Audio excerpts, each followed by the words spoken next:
하나님 앞에 감사함으로 오늘 하루도 시작합니다. 기도합니다.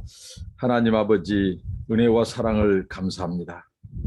저희들 단잠을 깨워주시고, 또 아버지 하나님 이렇게 새날을 주시고, 오늘 하루도 첫 시간을 구별하여 아버지 앞에 드리게 하시니 감사합니다. 하나님 아버지, 날마다 하나님의 말씀과 기도로 동행하게 하옵소서. 예수님 이름으로 기도하옵나이다. 아멘. 찬송가 321장입니다. 날 대속하신 예수께 321장입니다. 날 대속하신 예수께 내 생명 모두 드리니 늘 진실하게 하소서. 내 구주 예수여, 나 구주 위에 살리라. 내 기쁨 한량없으리. 내 갈 길 인도하소서. 내 구주 예수여, 날 구원하신 예수를 일평생 의지하오니 날 영접하여 주소서. 내 구주 예수여, 나 구주 위에 살리라. 내 기쁨 한량없으리. 내 갈 길 인도하소서. 내 구주 예수여, 주 십자가에 달리사 날 자유하게 했으니 내 몸과 마음을 주의해 다스게 하소서. 나 구주 위에 살리라. 내 기쁨 한량없으리.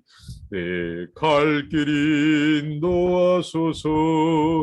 내 구주 예수여. 아멘. 하나님의 말씀입니다. 구약성경 이사야서 63장 1절부터 14절 말씀입니다. 이사야서 63장 1절부터 14절 말씀을 나누도록 하겠습니다. 성경 봉독은 따로 하지 않고요, 말씀을 이렇게 풀어가면서 읽도록 하겠습니다. 앞서서 이사야서 오늘 63장 앞서서 60장, 61장, 62장 여기에서 말씀은 하나님께서 이 시온, 이스라엘을 회복하시고 그곳에 하나님의 영광, 하나님의 빛이 그들에게 임할 때에 이제 이방의 족속들이 시온으로, 그래서 하나님의 백성이 되고 그들도 하나님의 구원의 반열, 하나님의 백성의 대열 속에 들어온다고 하는 하나님의 그 회복의 메시지, 그 열방을 향한 하나님의 그 비전을 우리는 살펴보았습니다. 오늘 이 말씀은 이제 그 하나님의 구원의 반열 속에 들어온 이스라엘 백성과 또 이방의 민족들, 여기에서 들어오지 못한 자들, 그러니까 그들은 이제 어떻게 보면 하나님의 이 구원, 하나님의 통치를 거역하고 반기를 드는 그런 자들에 대한 하나님의 원수, 또 이스라엘의 이 원수, 대적자, 이들에 대한 하나님의 이 심판, 하나님의 징계를 다루고 있습니다. 이것을 63장 1절부터 6절까지 다루고요, 7절부터 14절까지는 이스라엘 백성들이 과거를 해고하면서 이제 하나님의 이 구원을 그들이 구하고 또 미래를 향한 이 기도, 이루어졌습니다. 오늘 말씀은 크게 두 부분인데요. 오늘 먼저 하나님께서 이 하나님의 자기 백성, 이스라엘 백성들을 위해서 하나님의 대적자는 곧 하나님의 백성들의 원수이기도 하죠. 그들을 자기 백성들을 대신해서 싸우시고 승리하신 하나님의 승리를 오늘 여기에 노래하고 있습니다. 오늘 여기 63장 1절에 보면 에돔에서 오며 홍이는 붉은 옷이죠. 홍이를 입고 보스라에서 오는 자가 누구뇨? 여기서 보스라는 에돔의 당시 수도였습니다. 그 화려한 의복, 큰 능력으로 걷는 자가 누구뇨? 이렇게 묻는데 누가 이 물음을 던질까요? 우리가 앞서서 파수꾼이 등장하죠. 파수꾼은 높은 이 망대에 올라서서 사방을 살피면서 누가 자기 예부인이 침입하거나 들어오는가를 면밀히 살피고 이 대적자들이 들어오면 전쟁을 선포하고 이제 싸움 태세로 가고 사람들을 이제 대비케 하죠. 방비케 합니다. 근데 보니까 파수꾼이 보는데 에돔에서 누군가 걸어오는 것입니다. 들어오는 것입니다. 이스라엘 향해서 옵니다. 그런데 그 홍이 붉은 옷을 입고 있어요.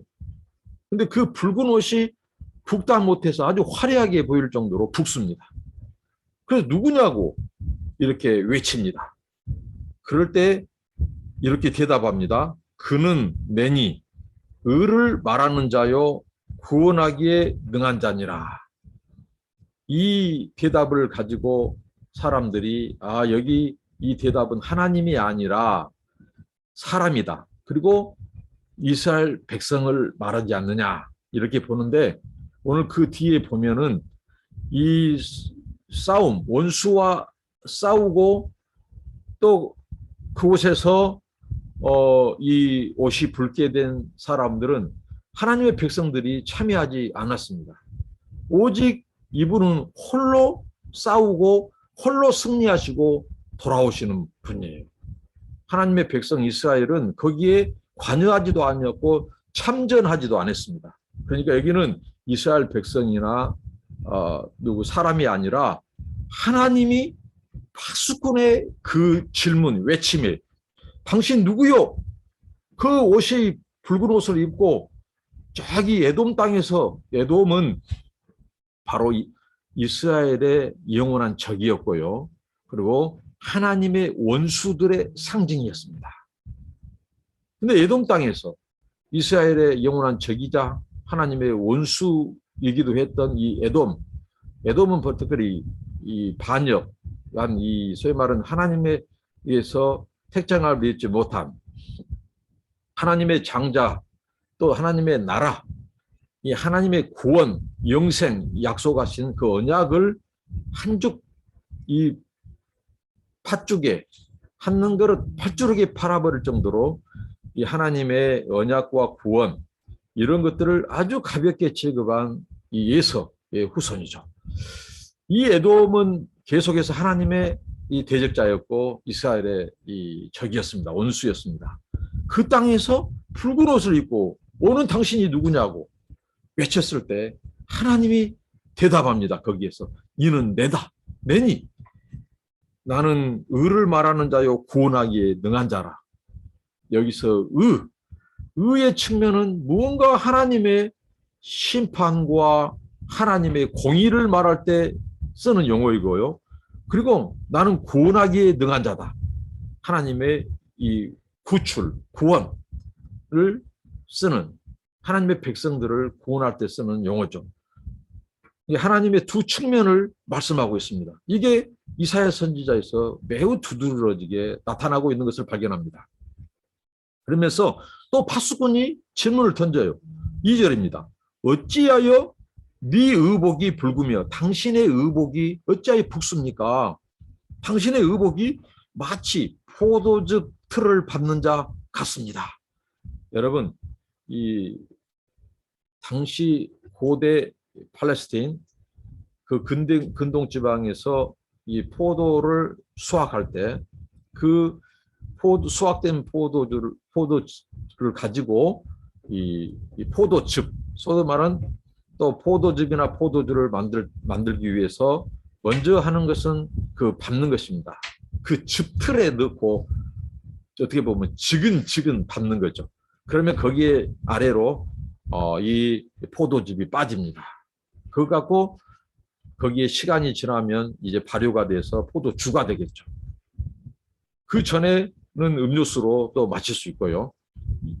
이때 마치 포도즙 틀을 밟는 자 같다. 그럼 포도즙 틀을 밟을 때 어떤 현상이 일어날까요? 그 붉은 포도즙이 옷에 튑니다. 옷에 튀어요. 그러면 그 옷도, 입었던 옷도 붉게 물들인다는 거죠. 그러니까 당신이 마치 이 포도즙 틀을 밟고 왔습니까?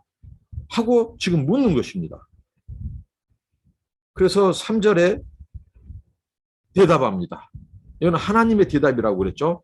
만민 중에 나와 함께 한 자가 없이 내가 홀로 포도즙 틀을 밟았는데 내가 노함을 인하여 무리를 밟았고 분함을 인하여 짓밟았으므로 그들의 선혈이 내 옷에 튀어.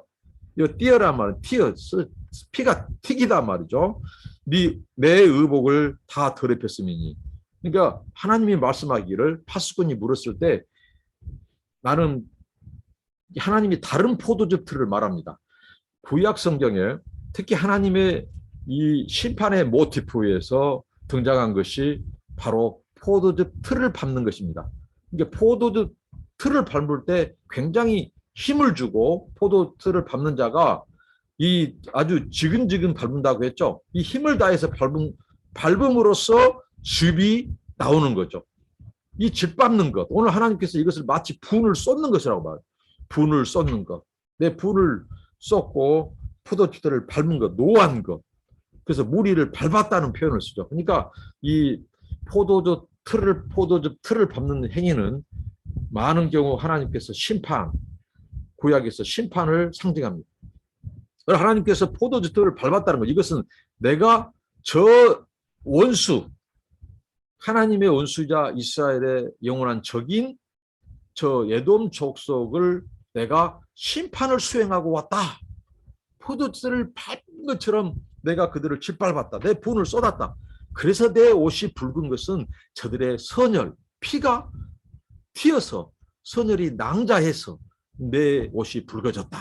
이렇게 말을 하는 것입니다. 대답을 하는 것입니다. 하나님 심판을 수행하신 하나님. 그러니까 자기 백성들을 위하여 싸우시는 하나님. 그래서 여호와의 전쟁에서 중요한 측면, 두 측면이 있는데요. 하나는 이스라엘입니다. 이스라엘을 위하여 싸우신 하나님. 자기 백성들을 대신해서 위에서 싸우신 하나님의 측면을 지금 말씀하고 있습니다. 또 그 뒤에는 하나님이 이제 그 백성을 대적하여 싸우시는 이스라엘이 아니라 어게인스트 이스라엘이 있습니다. 그것은 뒷부분에서 다루기로 하고요. 하나님이 자기 백성들의 원수를 대신해서 하나님의 분노를 쏟으시고, 왜? 하나님의 언약 백성들의 앞길을 가로막고 언약 백성들을 대적한 것은 곧 하나님을 대적하는 것입니다. 하나님을 반역한 것입니다. 그 족속을 하나님이 지금 전쟁, 심판을 수행하고 오시는데 하나님이 말씀하시기를 나 홀로 싸우는 전쟁이다. 이렇게 말씀합니다. 내가 홀로. 여러분, 하나님께서 심판을 수행하시고 자기 백성을 구원하는 것은 전적인 하나님의 주권, 하나님의 은혜의 사물이라고 하는 것입니다. 하나님은 구원과 심판을 수행함에 있어서 어느 누구와도 의논하지 않으십니다. 오직 당신의 종, 오직 하나님의 종, 메시아. 그 메시아에게 이 사실을 알리고 그 메시아가 순종함으로써 이 하나님의 구원, 하나님의 심판이 수행되는 것입니다. 그래서 내 옷이 더럽혀졌다. 피가 튀었다. 이렇게 말을 합니다. 그러면서 4절에 이는 내 원수 갚는 날이 내 마음에 있고 내 구속할 때가 해가 왔다라고 말을 합니다. 원수 갚는 날. 여기서 저는 하나님의 심판의 두 측면을 한번 말씀드리고 싶습니다. 성경에서 우리가 구약 신학을 특별히 이해할 때 하나님의 심판을 이해할 때 두 측면을 함께 이해하고 볼 수 있어야 됩니다. 그것은 뭐냐면요. 하나님께서 이 심판의 주 목적은 하나님의 보복적인 측면보다도 이게 심판에는 보복의 요소가 있습니다. 이사야 선지자가 계속 말씀했죠. 보수, 보복, 보응이란 말을 썼습니다. 그러니까 하나님의 대적자들을 하나님이 물리치시고 이것은 심판의 측면, 징계 측면, 심판의 요소가 있어요. 그런데 하나님의 또 다른 측면은 구원에 있습니다. 구원. 그것은 하나님의 백성을 구원하는 날입니다. 그러니까 원수들을, 대적자들을 무찌르고 그들을 치시는 그 날은 곧 하나님의 백성들에게는 구원의 날이 되는 것입니다. 그러니까 하나님은 긍정적인 하나님의 이 심판은 하나님의 이 구원의 목적이 있어요. 하나님의 백성에 대한 구원의 목적이 있어요. 그러면 하나님의 백성을 위해서 이 대적자들을 하나님의 그럼 심판의 제물로 삼으시는가? 이렇게 반문할 수 있어요. 그런데 성경은 하나님의 모든 판단과 행위는 옳다고 말합니다. 하나님의 행위는 옳고 공의에 기초하고 있다고 합니다. 이 하나님께서 그 이방 사람들 또 이스라엘 백성들을 향하여 얼마나 많은 수차례 하나님께서 예고하셨어요. 돌이키라고, 회개하라고, 내가 기회를 준다고. 너희들이 회개하고 돌이키기만 하면 나는 언제든지 긍휼을 베풀고. 그래서 우리가 이사야 60장, 61장, 62장에서 우리는 그것을 보았죠. 하나님이 이스라엘의 회복을 보고 그곳에 임한 하나님의 빛과 구원의 그 영광을 보고 이방의 족속들이 나도 하나님의 백성이 되겠습니다. 하나님을 섬기겠습니다 하고 예물과 제물을 가지고 그들이 이스라엘로 왔습니다. 그들에게는 하나님이 구원을 베풀었어요. 그러나 끝까지 하나님의 구원을 받아들이지 않는 하나님의 원수, 대적자로 남은 오늘 에돔 족속을 비롯해서 아직 많은 이방 족속들 중에서도 하나님을 끝까지 대적하고 그 구원을 받아들이지 않고 자기들의 우상을 섬기며 정당화하는 자, 그들에게는 하나님께서 오늘 말씀합니다. 하나님이 진노를 쏟는 것, 마치 포도주 틀을 밟는 것처럼 진노를 쏟는 이 하나님의 이 심판을 말해주고 있습니다.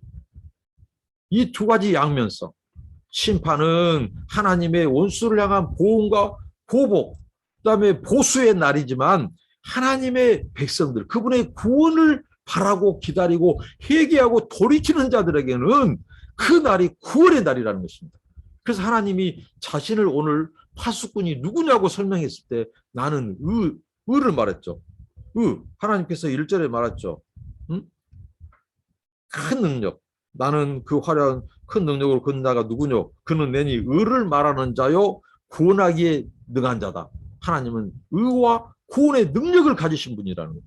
그러니까 공의적인 측면은 하나님의 대적자, 이스라엘의 원수의 상징, 에돔을 비롯한 이런 거절하는 자들에 대한 하나님의 심판, 그리고 구원의 능력은 자기 백성을 그들의 손에서 건져내는 것입니다. 이것은 우리가 신약 때 예수 그리스도의 십자가의 대속, 그리고 그 죽음, 그 예수님의 부활, 그걸 통해서 하나님께서는 원수의 손에서 우리를 구원하는 이것이 교차되고 있습니다. 예수 그리스도 십자가에는 하나님의 공의와 하나님의 사랑의 구원, 이것이 거기에 함축되어 있고 교차하고 있다고 하는 사실입니다. 저는 오늘 여기서 내 옷에 띄어 내 의복을 다 더럽혔습니다. 여기에서 이 중요한 이 옷 모티브, 하나님의 이 성경에 나온 이 의복, 옷은 신분의 상징이죠. 근데 우리가 하나님께서 우리 구원을 마치 옷을 바꿔주는 것, 더럽혀진 옷을 새로운 옷으로 입혀주는 이런 이 모티프를 쓰고 있는데요. 옷, 의복의 그 이미지를 쓰는데요. 여기서 저는 이 피가 선혈한, 그러면서 내 옷이 더럽혀졌다. 여기에서 저는 예수님의 소위 말하는 세마포를 묵상해 보았습니다. 그렇습니다. 이것은 내가 홀로 행했다 말씀합니다. 홀로 하나님께서 그 즙틀을 밟았을 때 하나님이 이 진노, 이 분을 쏟으시고 심판했을 때 당신의 옷이 더럽혀졌어요. 그러니까 구원 사건은 뭐냐? 하나님께서 우리의 죄, 인간의 죄, 예수님께서 그 피에 이 찔림, 이 십자가에 못 박히심으로 그 선열, 당신의 그 선열, 이게 결국은 예수님이 모든 인간의 죄를 다 담당하셨을 때 결국은 그 모든 더러움이 자신에게 입혀졌어요. 그 자신에게 모든 인간의 죄가 자신에게 입혀졌을 때, 덮어졌을 때 그때 하나님이 진노를 쏟으신 것입니다. 당신의 아들에게. 그 피를 흘리셨습니다. 그래서 예수님의 피로 빤 세마포, 결국은 예수님의 붉은 선열, 그 피, 보혈의 피로 빤 옷을 입은 사람들이 구원받은 백성이고 14만 4천의 무리였다는 사실입니다. 저와 여러분이었다는 사실입니다. 얼마나 놀라운 은혜가 여기 있습니까? 담겨 있습니다. 오늘 하나님 그 피, 그 선열이 당신의 옷을 더럽혔어요. 그것은 무슨 말씀입니까? 그리고 그 더럽혀진 의복, 그것은 곧 원수를 무찌른 것이었고 심판하신 것이에요. 그 하나님이 그 백성들에게 구원하는 날이라는 겁니다. 하나는 하나님이 대적자를 무찌르고 그날은 곧 그들의 손에, 압제의 손에 구원하는 하나님의 구원의 해, 구원의 날이라는 사실입니다. 그러니까 예수님의 그 세마포는 당신을 더럽히는 거예요. 그 우리 인간의 죄를 다 덮었을 때 대속적 죽음, 당신이 죄가 없는 자로서 거룩하신 하나님의 아들이 우리 인간의 죄인들의 모든 죄를 다 껴안는 거죠. 그때 하나님은 그 아들에게 진노의 틀을 밟았어요. 그 십자가, 그 틀에, 이 소위 말하는 형틀에 마치 하나님께서 이 포도주 틀에 하나님이 진노를 쏟으신 것처럼 당신의 아들의 그 십자가의 틀은 하나님이 그 진노를 쏟으셔야만 했습니다. 왜? 하나님은 공의를 수행해야 하셨기 때문입니다. 그리고 그 아들의 낭자한 피, 그 선열 붉은 피로 우리의 더럽혀진 옷을 빨았어요. 그리고 하나님께서 그 하얀 세마포 옷을 우리에게 입혀주셨습니다. 이게 바로 구원의 상징이고 구원의 모티프입니다. 세마포 옷입니다. 그리고 계속해서 말씀을 살펴보도록 하겠습니다. 4절, 이는 내 원수 갚는 날이 내 마음에 있고 내 구속할 해가 왔으나. 그러니까 곧 하나님이 원수 갚는 날은 하나님의 당신의 백성에게는 구원과 자비와 긍휼을 베푸는 날이라는 것입니다. 하나님은 모든 사람, 모든 족속이 다 구원에 이르기를 바라시는 겁니다. 근데 하나님은 오래 참으시죠. 그런데 영원히 참으시는 분은 아니십니다. 왜? 하나님의 구원은 그 원수들, 하나님의 백성, 모든 족속이 하나님께 돌아와 구원받기를 가로막고 하나님의 주권, 하나님의 구원을 무시하고 하나님을 대적하는 그 영적인 존재, 우두머리, 그것은 사탄입니다.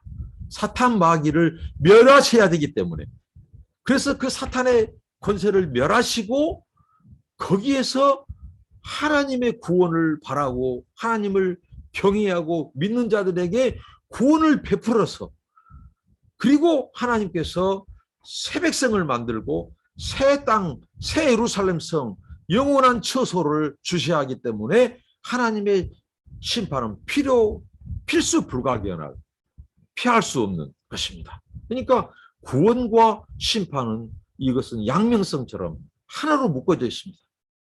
그래서 하나님께서 심판을 수행해야만 하십니다. 그러니까 제가 전에도 늘 말했죠. 하나님의 이 심판은 뭐냐?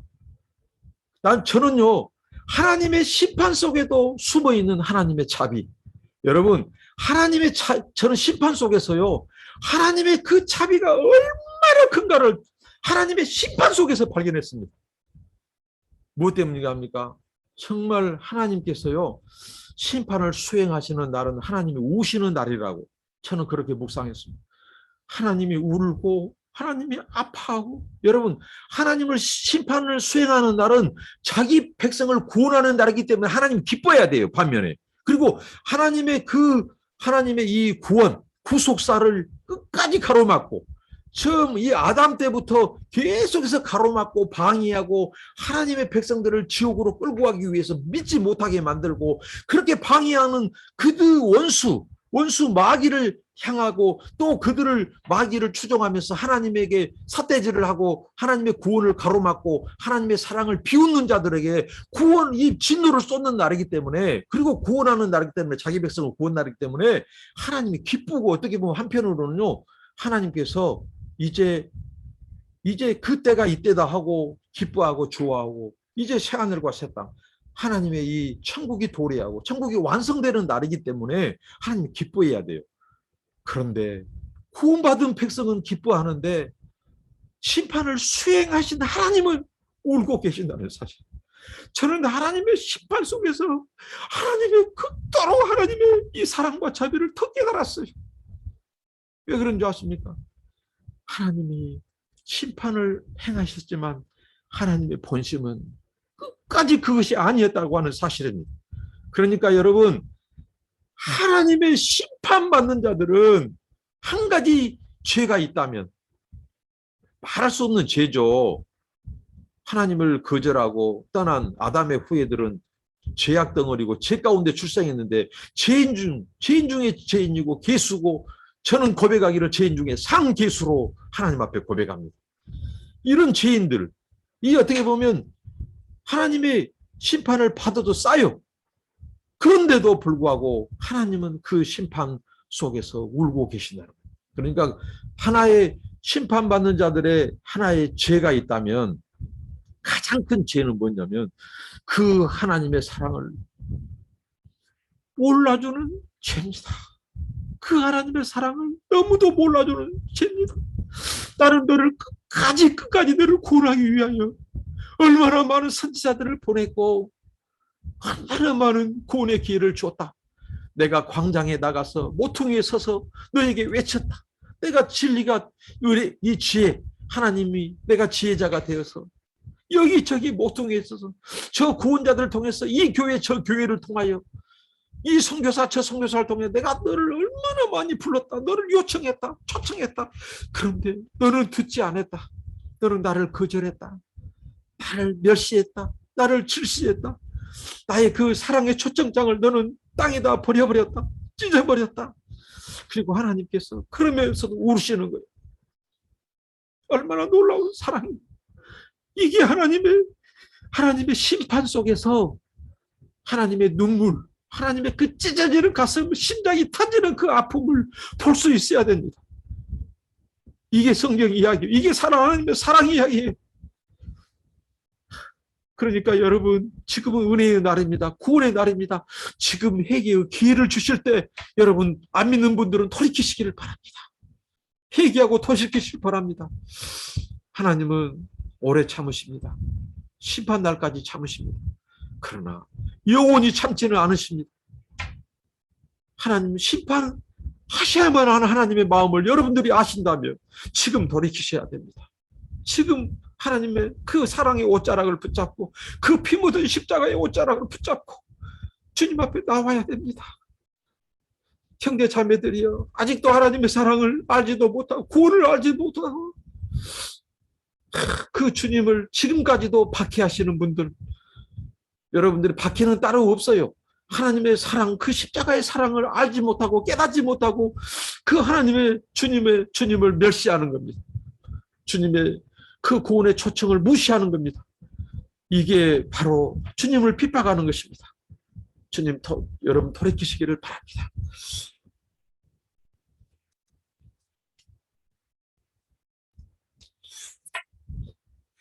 그래서 5절에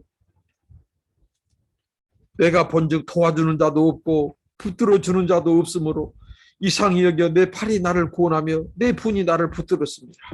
여러분, 하나님은 에돔에서 그 하나님의 원수의 상징인 에돔, 그리고 이스라엘 적인 그 에돔을 심판하시고 홀로 심판하시고 어느 누구도 도와주지 않았다는 겁니다. 이스라엘 백성이 도와주지 않았고 어느 누구도 그 하나님의 심판을 수행하고 어떻게 보면 자기 백성들을 구원하는 일에 어느 누구도 나를 도와주지 않았다는 것입니다. 하나님이 말씀하십니다. 그러니까 심판과 구원은 전적인 하나님의 은혜와 주권의 사물입니다. 6절에 내가 노함을 인하여 만민을 밟았으며 내가 분함을 위하여 그들을 지켜야 하고 그들의 선율로 땅에 쏟아지게 하였느니라. 그러니까 하나님이 노를 쏟으시고 분을 쏟으시고 근데 여기서 만민을 밟았다고 말씀합니다. 지금까지 하나님께서 얼마나 많은 만민을 말씀했습니까? 여러 번. 그러니까 하나님은 처음부터 끝까지 만민을 향한 사랑, 모든 이방 족속을 그 심장 속에 담아두셨어요. 그래서 하나님께서는 이스라엘을 먼저 구원하고 축복하시고 그들을 구원을 통해서 하나님은 이방 족속이 주님께 돌아오게 하셨습니다. 이걸 우리는 이사야서 앞선 본문에서 보았습니다. 그런데 오늘 여기서 말한 만민은 누구일까요? 하나님의 그 사랑, 그 하나님의 그 의를 무시하고 끝까지 자기들이 섬기는 우상을 버리지 않고 그 우상이 구원자요, 우상이 자기들의 신이라고 섬기는 자들, 하나님을 경외하지 않고 하나님을 대적하고 하나님의 이 구원의 위대한 하나님의 부르심을 거부하는 자들, 그 만민들을 말합니다. 이 구원의 반열 속에 들어오지 않는 자들, 그 완강한 자들, 완악한 자들, 강팍한 자들, 그들을 하나님이 내가 밟았다고 표현합니다. 이거 하나님의 심판을 말하죠. 분함을 인하 내가 그들을 지켜야 했다.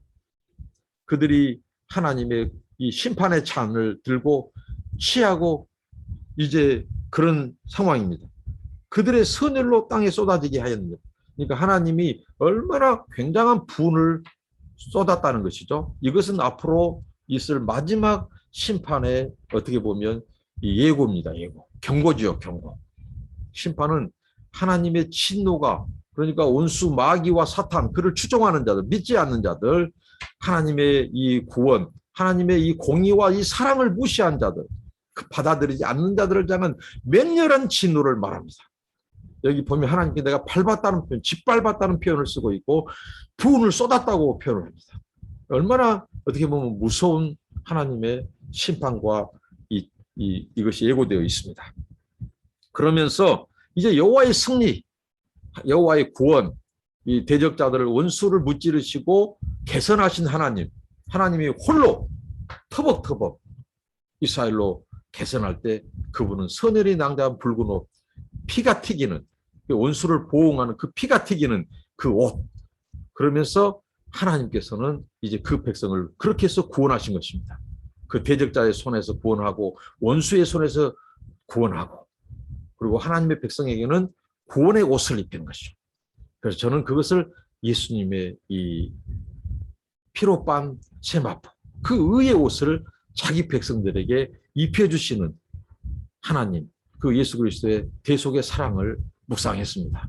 그리고 7절부터 14절까지는 오늘 이 말씀은 이제 이스라엘 백성들의 지난날의 이 해상 해고 그리고 그들의 미래에 대한 그 기도가 담겨있는 내용입니다. 한번 살펴보겠습니다. 7절에 내가 여호와께서 우리에게 베푸신 모든 자비와 그 찬송을 말하며 그 긍휼을 따라 그 많은 자비를 따라 이스라엘 집에 베푸신 큰 은총을 말하리라. 이제 이 선지자가 이제 하나님을 찬송합니다. 하나님께서 이스라엘에게 베푸신 모든 자비를 찬송합니다. 여러분, 모든 자비 앞에서 하나님의 이 공의적인 측면, 에돔 족속을 멸하시고 승리하신, 원수들을 멸하시고 승리하신, 원수들을 심판하신 그 하나님의 그 용사, 이 디바인 워리어, 이 홀리 워리어, 거룩한 용사이신 하나님, 이 용장이신 그 하나님의 이미지를 보았습니다. 그런데 오늘 이 본문에서는 하나님의 자비를 얘기합니다. 하나님 그의 백성들에게 은혜와 긍휼을 베푸신 모든 자비를 찬송해라는 거죠. 그 긍휼을 따라, 많은 자비를 따라, 이게 반복됩니다.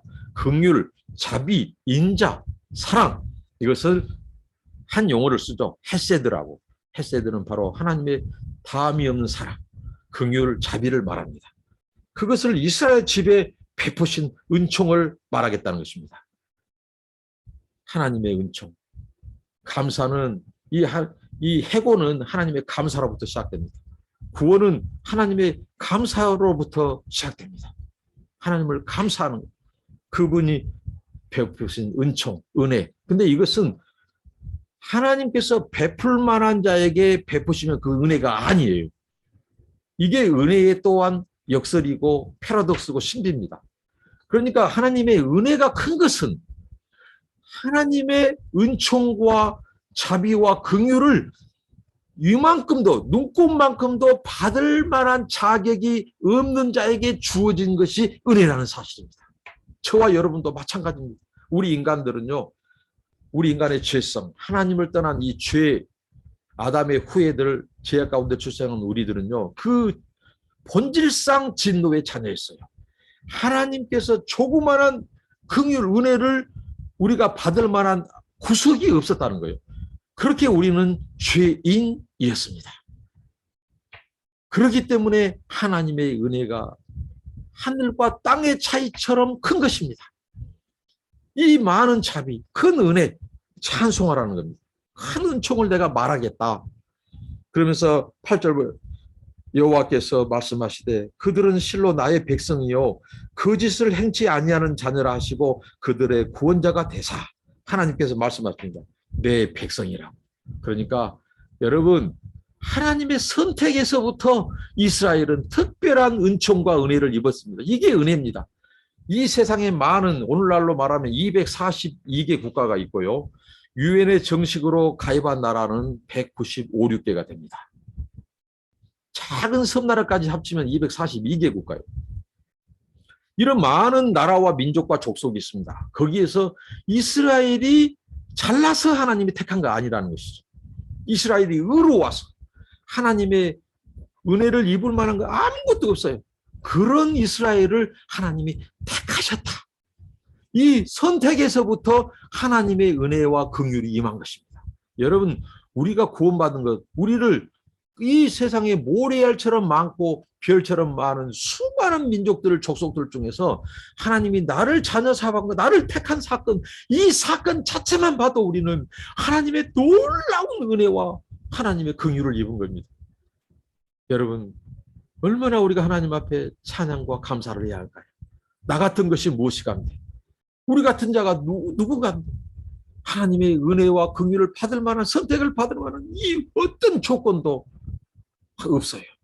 그런 우리를 하나님이 찾아오셨다는 것, 나를 택해 주셨다는 것, 이것만 해도 눈물이 흐르는 거예요. 눈물이. 하나님의 그 은혜와 자비가 얼마나 큰. 그렇습니다. 택했다. 내가 너희를 택했다. 내 백성 삼았다. 그래서 언약의 포뮬라, 나는 너희의 하나님이 되고 너희는 내 백성이 되리라.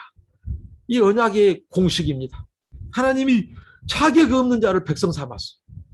잘나서가 아니었어. 그리고 하나님 거짓을 행치 아니하는 자녀라고 말합니다. 얼마나 이스라엘 백성들이 하나님을 대적하고 반역하고 거짓된 것, 거짓을 말한다고 성경에 말했습니다. 근데 하나님께서는 그 모든 것을 하나님이 다, 하나님께서 그들이 돌아올 때, 그들이 회개할 때 다 덮어주시는 것이, 의롭다고 다 덮어주시는 것. 그리고 그들의 구원자가 되었습니다. 하나님이 그들의 구속자, 구원자가 되셨습니다. 그런데 여기서 하나님께서 그들을 선택하고 언약 백성 삼은 것은 누차 강조하지만 그들만을 위한 선택이 아니었다는 거죠. 모든 이방 족속을 하나님의 심장에 담아뒀어요. 너희들을 통해서 구원하고자, 그 구원을 온 족속에게 선포하고자 택하고 불렀다는 사실입니다. 그래서 하나님께서 이들을 모든 환란에 동참했어요. 하나님께서 이스라엘 역사 속에 보면 하나님이 모든 환란에 동참했습니다. 그들은 하나님이 버렸다고 했죠. 하나님이 떠났다고 했죠. 근데 하나님은 동참했다고 말씀합니다.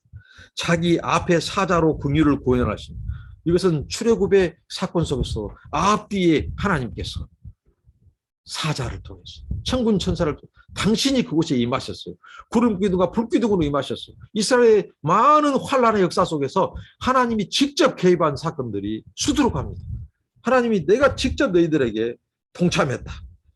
그리고 그 사랑과 그 긍휼로 그들을 구속하시고 옛적 모든 날에 그들을 드시며 안으셨다. 하나님께서 그들을 구속하시고 긍휼을 베풀어서 구속하시고 자 먼저 언약 선택하시고 언약의 백성 만드시고 언약 체결하시고 또 그들의 모든 환난에 주님이 직접 개입하셔서 통참하시고 같이 아파하시고 같이 갇히시고 그리고 그들을 구속하셨다. 그들을 안고 나오셨다. 안고 그들을 들어 안으셨다.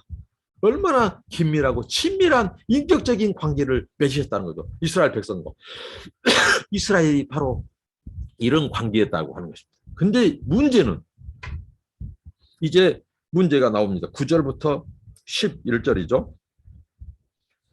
10절입니다. 10절부터 11절. 그들이 반역하여 주의 성령, 성신을 근심케 하셨으므로 그가 돌이켜 그들의 대적이 되사 친히 그들을 치셨더니 여기서 말하면 이스라엘 백성들이 이런 하나님의 은혜와 긍휼을 베풀었음에도 불구하고 그들은 언약을 깨뜨렸다는 것입니다. 하나님 불순종, 반역을 했다는 것입니다. 반역을 했어요. 배반을 했다는 것입니다. 그래서 주의 성령을 근심하게 하셨다. 성신, 주의 성령을 근심하게 했다. 그래서 하나님이 그들의 대적이 되셨다. 여러분, 언약이라고 하는 것은요, 하나님의 백성 삼는 것이죠. 하나님이 우리의 이스라엘의 하나님이 되고 우리는 그의 백성이 되는 겁니다. 그런데 이것은 언약에는요, 하나님의 은혜와 긍휼이 정말 있지만은 여기에는 막중한 우리의 책임이 또한 있습니다. 책임. 그래서 이 언약에는 축복 조항이 있고 저주 조항이 있습니다.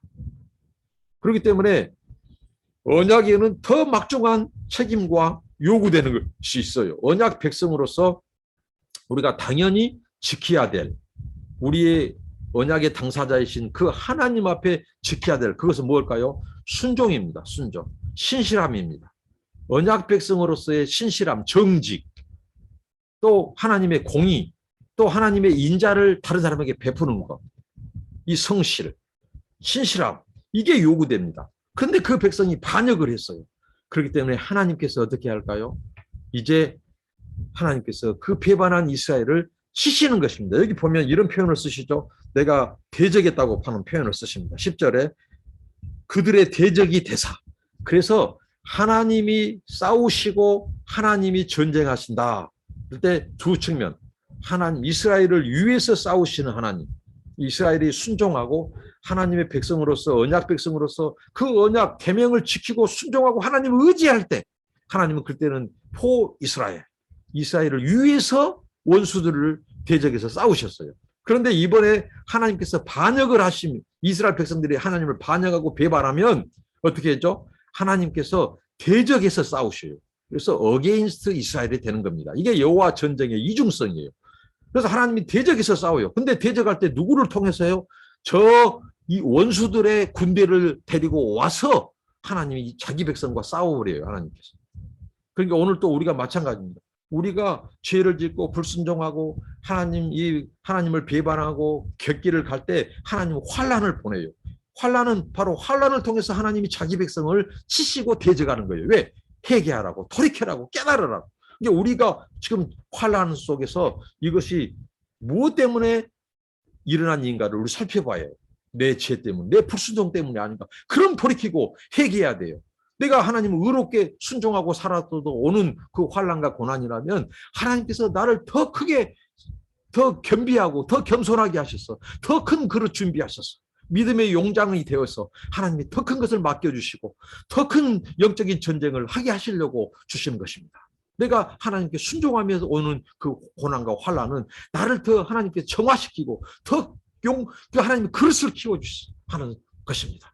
그러나 많은 경우는 우리의 불순종, 불신앙, 내가 하나님의 뜻을 저버리고 나를 드러내고 내가 교만해지고 내가 뭔가 주인내로 할 때 그때 하나님은 나를 낮추시고 하나님을 인정하게 하시려고 때로는 고난을 주셔서 하나님이 우리를 돌이키게 하신다는 것입니다.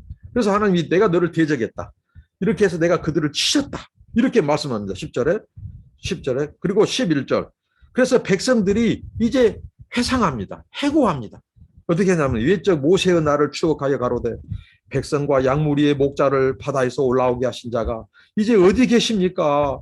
그들 중에 성령을 두신 자가 이제 어디 계십니까? 12절에 그 영광의 팔을 모세의 오른손과 함께 하시며 그 이름을 영영케 하려 하사 그들 앞에서 물로 갈라지게 하시고 그들을 깊음으로 인도하시되 말이 광야에 행함과 같이 넘어지게 않게 하신 자가 이제 어디 계십니까? 하고 그 백성들이 이제 그 환난 중에 고난 중에 하나님을 찾아요. 하나님을 회상하고 하나님을 찾아요. 이것은 바로 그들의 믿음의 이 회복을 말합니다. 여러분, 우리가 지난날을 회상하고 회고하는 것, 그러면서 탄원하고 하나님 앞에 이들이 지금 하나님 과거 우리 백성들을 그 애굽에서 종되었을 때 그들을 구출해서 그 홍해를 건너게 하신 분, 광야에서 물을, 광야에서 그 먹을 것을 주시고 그들을 보호하고 안아주셨던 그 하나님은 도대체 어디 계십니까? 하고 그들이 하나님을 배반하고 그들이 닥친 그 환난 속에서 지난날을 회고합니다. 회고하면서 그 하나님을 찾아요. 이게 바로 믿음입니다. 믿음은 다른 것 아닙니다. 환난 날에 또 평상시 때 화평의 날에 평안의 날에 언제든지 하나님을 찾고 하나님을 부르짖고 가까이 하는 것이 믿음입니다. 그래서 하나님께서 이 백성들로 하여금 과거를 회상하고 회고하게 만들고 이 백성들이 그 하나님을 향하여 탄원합니다. 탄원. 이 기도예요. 기도. 하나님의 탄식시, 탄원, 기도. 하나님을 찾아요. 부르짖어요. 하나님 어디 계십니까? 그 하나님이 우리 조상들의 하나님이 되어주셨던 것처럼 하나님 우리들의 하나님도 되어주십시오. 이게 바로 언약의 파워입니다. 하나님이 언약을 그 백성들과 체결했다는 것은 하나님이 비록 그 백성들이 반역하고 떠났을지라도 그 언약의 하나님의 그 책임을 당신이 지겠다는 거 하는 것입니다. 그래서 우리 구원이 왔습니다. 그 언약에 호소합니다. 여러분, 우리가 하나님께 탄원할 때요, 하나님의 긍휼과 자비와 그 언약의 그 사랑의 측면에 호소해야 돼요. 그러면 우리는 감사할 수 있습니다. 과거를 찬송할 수 있어요. 이 백성들이 지금 과거를 불평하지 않고 이제는 믿음이 회복되고 있어요. 하나님께 지금 회고하고 지난날에 그 감사하고 그리고 탄원하는 겁니다. 그때 베푸셨던 그 긍휼, 은혜를 그 하나님이 어디 계십니까? 이제 우리도 구원해 주라고, 우리에게도 자비를 베풀어 달라고 이 백성들이 이렇게 하나님을 탄원하고 하나님 찾고 있어요. 이게 믿음이고 이게 기도입니다. 그러니까 우리는 환난 날에 다른 거 없어요. 이스라엘 백성들이 이전에 어떻게 했습니까? 그들이 포로로 잡히고 70년 이 복역의 때에 그들이 또 한 측면이 있었죠. 하나님이 우리를 떠났다고 버렸다고 원망하고 불평했습니다. 그들은 하나님의 심판만 생각했어요. 심판이 무엇 때문에 온지는 생각하지 않았어요. 그걸 망각했어요. 그래서 하나님의 그 본 마음은 알지 못했습니다. 하나님의 본 마음은 재앙이 아니고 근심이 아니라 너희에게 평안을 주려 함이라, 구원을 주려 함이라. 이 하나님의 본 마음을 알지 못하고 하나님의 진노의 막대기만 그들은 바라봤어요. 그러니까 우리가 하나님의 진노, 심판만 바라보면 거기에 대해서 하나님을 탄원하고 호소하면요, 불신이 나옵니다.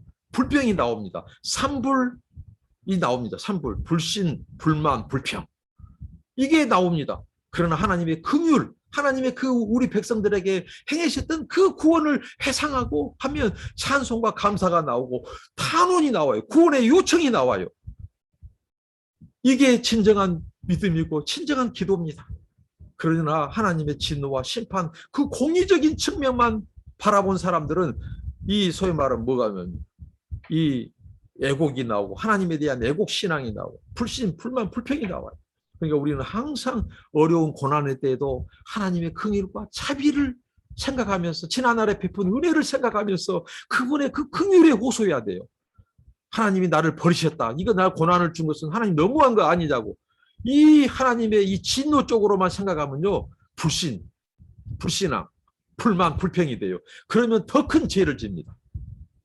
오늘 이것이 이스라엘 백성들에게 나왔죠. 그럴 때 오늘 마지막 절에 하나님께서 무엇을 말합니까? 그 하나님께서 이렇게 말씀합니다. 어디 계시냐 할 때 14절에 여호와의 신, 여호와의 성령이 그들로 골짜기로 내려가는 가축같이 편히 쉬게 하셨도다. 주께서 이같이 주의 백성을 인도하사 이름을 영화롭게 하셨나이다. 결국 하나님께서 그 호소하는 백성, 그 구원을 요청하는 백성, 자비와 긍휼을 베풀라고 요청하는 그들에게 여호와의 성령, 여호와의 신을 통하여 그들에게 구원을 베푸시고 그들을 영화롭게 하셨다. 이렇게 오늘 말씀을 맺습니다. 사랑하는 형제자매 여러분, 하나님의 승리, 에돔, 하나님의 원수를 대적자를 물리치시고 우리를 구원하신 하나님의 승리, 그리고 오늘 또 반면에 하나님의 그 은혜와 긍휼이 너무 크고 많았음에도 불구하고 반역하고 배반해서 떠난 그 이스라엘 백성들이 이제 뒤늦게 과거를 회상하면서 하나님의 은혜와 자비를 깨닫고 호소하고 하나님의 은혜와 긍휼을 구했을 때 그 백성들을 구원하시고 회복하시고 영화롭게 하신 하나님에 대해서 살펴봤습니다. 여러분, 오늘 또 저와 여러분이 존재하는 것은 바로 하나님의 은혜와 사랑과 자비 때문입니다. 우리가 늘 하나님의 그 크신 은혜와 사랑을 생각하면서 그분께 감사하고, 지금 고난과 환난이 있습니까? 지난날에 베푸신 은혜가 더 큽니다. 그걸 기억하고 은혜를 기억하고, 그리고 우리가 하나님 앞에 기도하는 거예요. 지금 나에게 여전히 하나님 그 은혜와 자비를 베풀어 달라고. 그럴 때 우리 하나님은 너무도 신실하셔서 여전히 우리가 부족함과 허물에도 불구하고 우리에게 자비와 긍휼을 베푸신 하나님, 그 하나님과 오늘 또 우리 남은 인생도 동행하는 저와 여러분 되시기를 바랍니다. 기도합니다. 하나님 감사합니다.